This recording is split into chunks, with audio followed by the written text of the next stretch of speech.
Pasaban algúns segundos da media hora de partido cando Aquino vai deixar de cabeza un precioso balón a Cañas. O envío é de Alexis. Toca Aquino, anticiparase ante a chegada do centrocampista bético.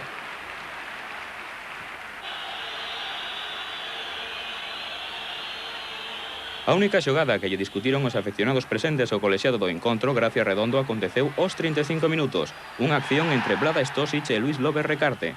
O xogador do Estrela Vermella e do Mallorca remata no chan e a xogada sen consecuencias para o método conxunto herculino. 2 minutos despois, nova opción para os do Lorenzo Serra Ferrer. A xogada, como ven, en Aquino. Este cede para Cuellar. E o lanzamento do bético sen problemas para Liaño. A ocasión máis clara do Deportivo produciuse cando faltaban 2 minutos para a conclusión deste primeiro período. O envío do capitán Fran é para Bebeto. O brasileiro desfaixe cun excelente control de Vidakovic, pero o xogador do Estrela Vermella reacciona prodixiosamente para salvar a opción do número 11 coruñés. Sería a última ocasión da primeira parte. Gracia Redondo sinalaría o camiño dos vestuarios e ali debeu ser onde o técnico local, Lorenzo Serra Ferrer, fixo despertar os seus xogadores porque na continuación os béticos saían dispostos a que os puntos se quedaran na casa. Como fixeron? Pois presionando en todo o campo, loitando cada balón. Iso sí, loitando tanto como tamén con tan poucas ideas. Aos 51 minutos, o que perde o balón en Ando, o envío de Cañas para Cuellas, volve a poñer de manifesto a falta de entendemento e confianza entre o porteiro do Deportivo Liaño e hoxe de ofensa libre, Donato. O hispano-brasileiro, ante a presencia de Cuellar, optou por evitar complicacións. Os darsenios recuaban ante a presión dos béticos. Un minuto despois temos un claro exemplo. O centro foi de Jaime, o despexe de Liaño. Vidakovic de novo para Jaime. E Liaño, moi seguro, atalla sen complicacións. Eran momentos de agobios para a portería do Deportivo. Nesta ocasión, o que despexa en primeira instancia é Donato. O balón vaille chegar a Alexis. Aí o teñen. Combina con Stosic. Este lle devolve, pero sen embargo o centrocampista non pode chegar antes que o porteiro do Deportivo. No minuto 60, os verdibrancos van dispoñer da oportunidade máis clara do encontro. Cañas xoga para o lateral dereito Jaime e o centro deste vai no rematar o Touro Aquino anticipándose a Liaño.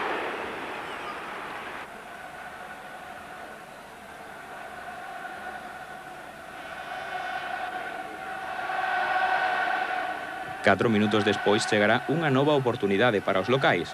Córner que saca Jaime para Aquino e o centro do argentino remata o Vlada Stosic.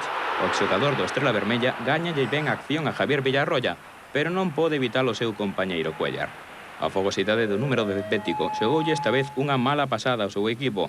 Como consecuencia do chegada, Stosic recibiría un golpe do propio Villarroya.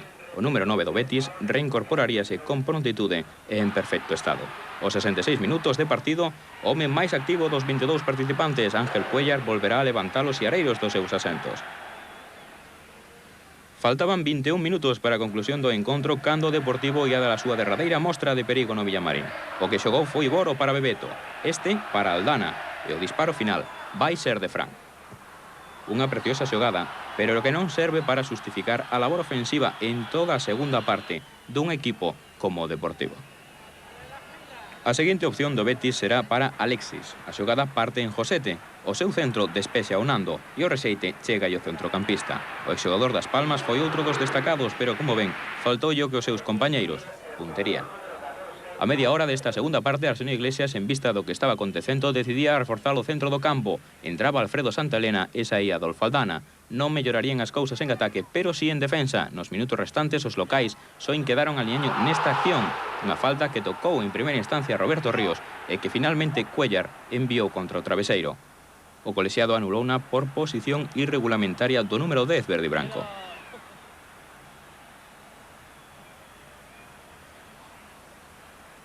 A falta de 2 minutos para a conclusión, Bebeto, coxeando, abandonou o terreo de xogo. No seu posto saiu Claudio Barragán, que, como poden imaginar, pouco puido facer nese tempo, como tampouco puido o polaco Kowalski, que reemplazaba nese mesmo minuto a Cuellar.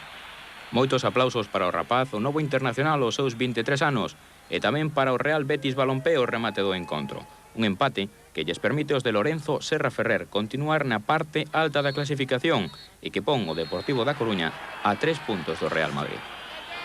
o ataque non anduvo ben nas dúas partes, pero non por falta do ataque en sí, senón porque non hubo chegada, unha boa chegada do medio campo e dos laterales para que ese ataque tuvese máis posibilidade, máis posibles evolucións, máis variación, non había moita variación, eso, había unha xogada determinada e non se producían outra cantidade de movimientos, claro. No hemos podido crear pocas ocasiones de gol, ¿no? Pero bueno, yo pienso que un punto siempre que sea sumar siempre es positivo.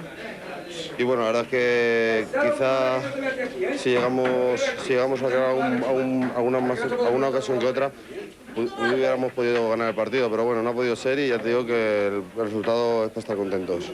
Partido difícil, num campo muito malo, para dominar balão era muito difícil, ainda mais tendo defesa por detrás dando patada e o árbitro não via nada, né? Mas eu penso que foi um bom resultado para nós outros também aqui.